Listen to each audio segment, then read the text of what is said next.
Yay! Yay! Thank you. As a college student, I'm not the only one that suffers from sleep deprivation. And to be 100% honest, I think you do too. So I'm going to share with you on how we can fix that.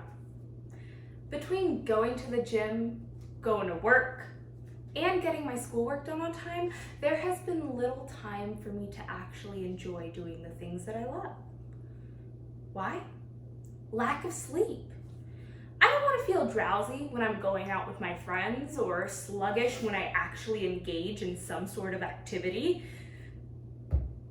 We need to see what we can do to prevent that, and I will show us. Many college students are sleep deprived, and sleep deprivation can lead to bad academic performance, mood swings and depression, and immunodeficiency. Me personally, I don't get many hours of sleep. I usually get a max of 6 hours, and it often ranges between 3 to 5 hours of sleep a night, even on weekends. Constant sleep deprivation, especially for still developing bodies and brains, can eventually lead to health problems mentally and physically.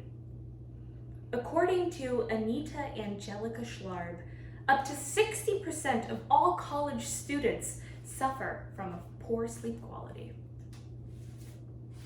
I am here today to inform you how sleep deprivation can negatively affect a student's life. First, how many hours of sleep are actually needed? And what are the main causes of sleep deprivation? Secondly, the consequences that arise while being sleep deprived. And lastly, I will share with you some tips on how you can get a better night's sleep and how to avoid and or prevent sleep deprivation. Since sleep deprivation is a genuine problem amongst us college students, let's begin with the hours you should be getting and the main causes of sleep deprivation. According to the Centers for Disease Control, it is of the utmost importance that a student between the ages of 18 and 25 get at least 8 hours of sleep at night.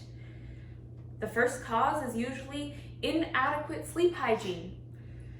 That includes a regular sleep-wake schedule, a quiet sleep environment, and avoidance of caffeine after lunch and stimulating activities before bed.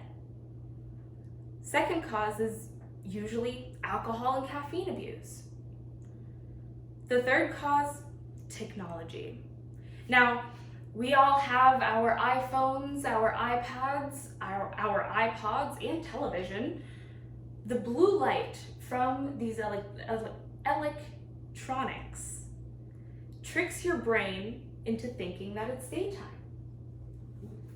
According to an article about sleep deprivation that I found on sleepfoundation.org, your brain suppresses melatonin production and works to stay awake while looking at blue light. Now that we finally have a general understanding of how many hours of sleep are necessary and what some of the causes of sleep deprivation are, it is important to look at the consequences of sleep deprivation. Our first consequence, academic performance, is negatively affected. According to a 2014 article by Hirschner and Chervin published in Nature and Science of Sleep, extreme forms of irregular sleep schedules include all-night study sessions. I know I've been a part of that.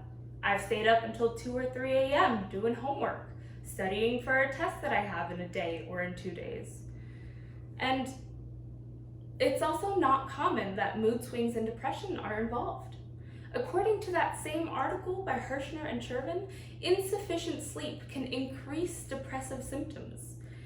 There was a study of male college students that showed sleep debt of 2 hours or bedtime after 2 a.m. increased depressive symptoms.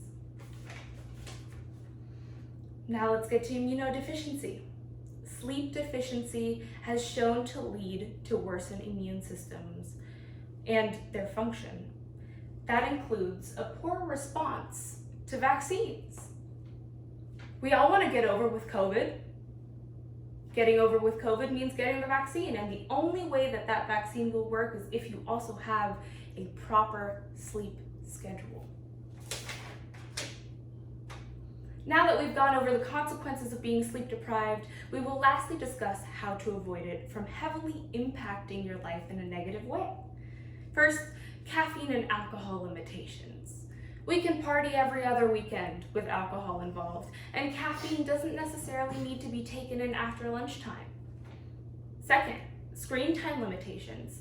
At least 30 minutes before bed, put your phone down, turn your TV off, and turn your laptop off. My best recommendation, read a book. Third, naps and physical activities in moderation. Yes, I am that person that goes to the gym at 9 p.m. and comes home at 11 p.m. After that, I'm not tired and I sit down and have an all-night study session. I need to learn that I need to keep my physical activities at least 2 hours before my bedtime away from me. My naps need to be kept between 25 and 30 minutes, but it is also healthy to take naps. And fourth, mindful meditation can help improve one's sleep.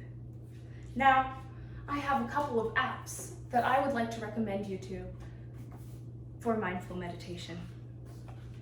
These are some of my favorite: Headspace, Muse, and Comm. Now, all of these include free guided meditation, which I recommend you try out.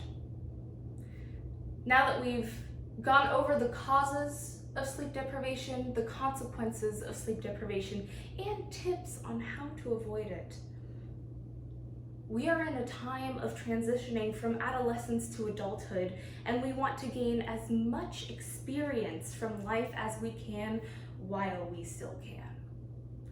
Let's be aware of our now healthy sleep schedule. Thank you.